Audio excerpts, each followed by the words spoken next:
what's up? Sunshine, yeah, slim waist. Got a pretty little baby, one on name. She only been around for like 3 days. Go uptown with me. Alright, 3, 2, 1, go. This is Rap.Council. Welcome to our interview with KarimThaPeasant. Yeah. First off, tell us about yourself. Where are you from? Who are you? So I'm KarimThaPeasant, KTP. I'm from East London. Okay. Barking and Dagenham. But ethnically, I'm Algerian.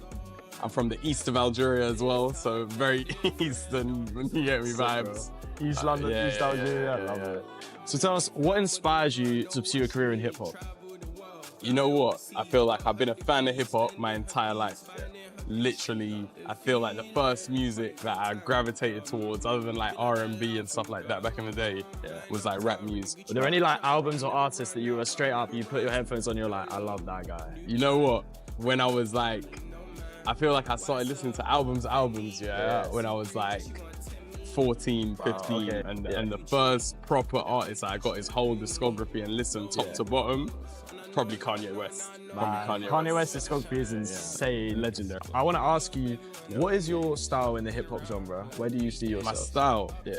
Whenever anyone asks me like what type of music do you make, I usually just say cool shit. But like, whatever comes to mind. Style, you know what? I think I've got like a quite fluid, like diverse style. I feel like there's definitely like a through line of like UK, like the way I rap. I feel like I learned to rap from like grime. So you chat about grime, and I'm reading a book by DJ Target called Grime Kid. Is there anyone like Target? Man like DJ Target. But is there anyone like in grime that really inspired you?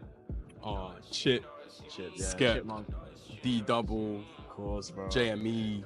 You know what I mean? Legends, just the goats. The goats, like they're just solidified. It's like a hall of fame now, innit? Like all them, man. I've listened to all of them, 100%. And I feel like out of all of them, I feel like Chip and Skepta influenced me the most when it comes to I'm a huge Skepta fan. I was wearing like a Massey info tee yesterday. I love it. See, bro, that's the goat. Like the fact that he can even move from genre to genre and like develop his sound in the way he wants to explore it.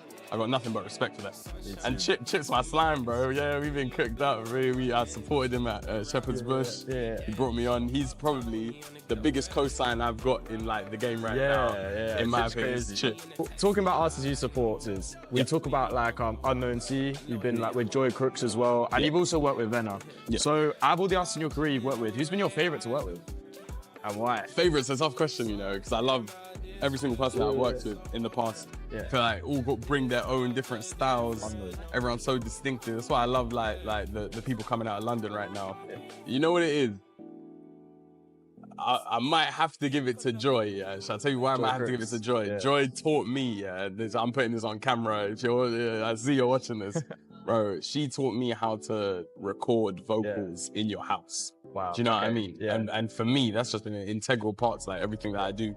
I mean, everything I do is like very like self, what do you call it? Like when, so like independent. Yeah, self-sufficient. Do you know what I mean? Like I can record myself, I'll mix myself, master myself, produce. Do you know what I mean? Incredible. And we started making music so early. With me and Joy, like around like 2016. She's big now. Like. And she, bro, bless her. She was always destined for greatness. I told her from the beginning, innit? But she brought me into her yard when we did For a Minute, and we recorded that verse in her yard, like, you get me? And she showed me like, yo, stand up, history in the making. You get me? Like, do it with chest, like this, that. This is how you're gonna get the levels. This is how you get it in the headphones. Keep one headphone out so you're always in time. Yeah, she gave me these tricks that like people they don't put you on that type of game until you're up. You know what I mean?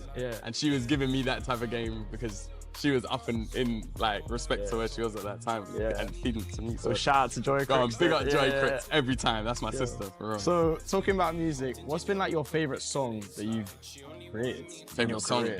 If I'd say writing, my favorite song I've ever written is probably Sacrifice on A Short Trip into the Red Sun. Emotionally, which is like the outro of A Short Trip into the Red Sun. What's the story behind it? That song's about like just like grief and loss. Like I'd lost my dad. Like you get me? I was just like writing in a space where it was like, how am I dealing with this? So emotionally, I feel like that's my favorite song. But banger wise, like what's my latest song I've made? Like that's out. That's out. I'm a big fan of Pack Your Bags.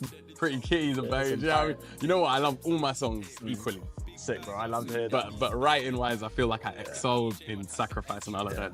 So let's talk about some of your projects. Let's talk about your last project, Belly of the East. Belly of the East. What was the influence behind that? Like, where'd that come from? So that was me and brother Okay. We've been boys for time. We've been boys for time. I want to say 2017. 2016, 2017. We first linked up. Bro, I went Nottingham. He was in Nottingham because he was doing uni in Nottingham. Bro had the streets on lock out there, innit? So I was in London, met my boy Stefan. That's my slime for life. Okay. He's like, yo, I need to introduce you to my brother's friend. He's got it popping out there. Like, he's from East London, but he's doing uni in Notts, and he's getting it popping out there. I was like, all right, so let's go. We just started doing shows in Nottingham. He had Mansion Madness parties. He would bring all these people, like literally, like I'm no exaggeration, like 400, 500 people in like one house. That's crazy. And we would shell it at the end of the night, just shell it off. Like, we were like, we need to make a tape. Like, we need to make a tape and lock a whole tape in. And it's crazy how it's coming to fruition in 2024. But the essence and themes of that tape's all about like gritty East London, like raw, like just you get me. Every facet of the come up. And when you feel like you're up, when you feel like you're down, it's just like that. Everything about being an artist. In it, you know what I mean? Like, bro. So it was good to do it with Nate because I feel like we've followed quite a similar trajectory. Do you get me? So like, he could add his perspective and I could add my perspective. And then 32 in the albums chart, so not too shabby, mate. That's my chart debut. You know what I mean? Big bro, up. independent. Big up, man. Big up. Yo, big congratulations. Bro, that's like one of the coolest shit that's happened like this year to me. Like, 100%. Even in my career, like, bro, you see that official UK charts like logo next to your music. It's nuts. And it's only up from here. Do you know what I mean? Okay, let's talk about features though. If you could feature with one artist in the world, your dream artist, who are we going for? Dream artist, I'm saying Young Thug. Okay. And if I'm to build a track with like a bunch of people on it, I'd say it's me, Young Thug. I'd have a Skepta verse in there. Ooh, okay. And I'd have someone on the chorus. Basically, I would like a female vocalist on the chorus. Maybe like Joy? Yeah, Joy. I respect Joy, but she wouldn't make the song back there. We need someone like who's in that bag. You know what I mean? Like, okay. Like Scissor. Scissor on the chorus. You know what I mean? So it would go it would go Scissor first, me, and then Young Thug, then Scissor chorus again, and then a Skepta outro. That's how I'd say. Bro, I can hear it. It's already a banger. It's already a banger. So let's talk about future projects. Are there any projects that like your fans could be excited for that you can tell them about today? I don't know when this is dropping, but June 5th is my birthday, and I'm dropping His and Hers, and that song is a smash. Like, this is like Pack Your Bags on crack. You know? This is like His and Hers. I'm calling it like Pack Your Bags Part 2 type vibes. It's the same producer, man, like Eek the Geek. That's my guy. I mean, this beat literally, like, he showed me he was working with some handpan, like some handpan samples. And I love the handpan. Like, I'll watch those videos on, like, whenever it comes on my phone, I'm in a trance. Like, I'm just stopped, just watching these guys play the handpan. So I saw him sampling it, and he's like one of the best like drum, like who programs drums better than anyone I know. And when I seen him do that, I saw it on his like close friends story. I was like, yo, send that. He swung it, and literally like an hour, 2 hours later, I made this tune and I'm sending it back to him. And he's like, you just made this? And I'm like, yeah. And he's like, yo, 2 hours. It's crazy. But literally, I was like, this is a summer one. This got to come for the summer. So I was like, drop it on my birthday. You get me? Summer baby. If anyone wants to give me a birthday present, they can, you get me? Pre-order that now. All right. Pre-order His and Hers. Yeah. So let's talk about your fans. Who do you see your fan base as? Because you've been growing since you're like 18. What do you see as? You know what? I feel like my fans are usually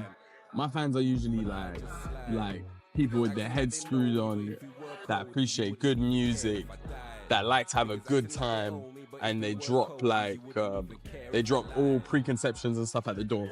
They'll if they're coming to a show, they know that they're coming to a KTP show. They're gonna get nothing but love. There's nothing but good energy in the room, and they're gonna have a good time. Do you know what I mean? I feel like that's what my fans usually are. pretty girls, and lit guys. I love that, bro. So let's talk about like your guilty pleasure artists, like a sort of like a Justin Bieber, like Katy Perry, One Direction vibe. When you're just putting on your headphones, you don't really tell people about this, but who's your guilty pleasure artist? Alright, I'm gonna give you two answers. Yeah. Alright. Back in the day, I was a believer in it. Like I believed in the believed. Yeah, I mean, like, yeah, big Justin Bieber fan. Yeah. Back in the day, and you know which album I took in the most? Yeah. It was actually the Christmas album. Oh my God. Okay, yeah. So that's a very big guilty pleasure. I forgot what it's called now. What's it called? It's Under the Mistletoe. There we go. Under the Mistletoe. Yeah. That was my old school back in the day guilty pleasure. My guilty pleasure now. The Metro Boomin Spider-Man album is still on loop. What is on loop? Is that Kendrick Lamar diss? Oh my, not like Drake, us. Bro, not like us, bro. I know every lyric. That That's all I'm bumping, bro. Like, I'm like, yo, I'm addicted. Bro, speaking about people like Kendrick Lamar, let's talk about your influences in hip hop. Where did they come from? And we already spoke about Kanye West. Yeah. But who else influenced you in your hip hop journey? I feel like Future, Young Thug, Potter Payper, okay, Nines.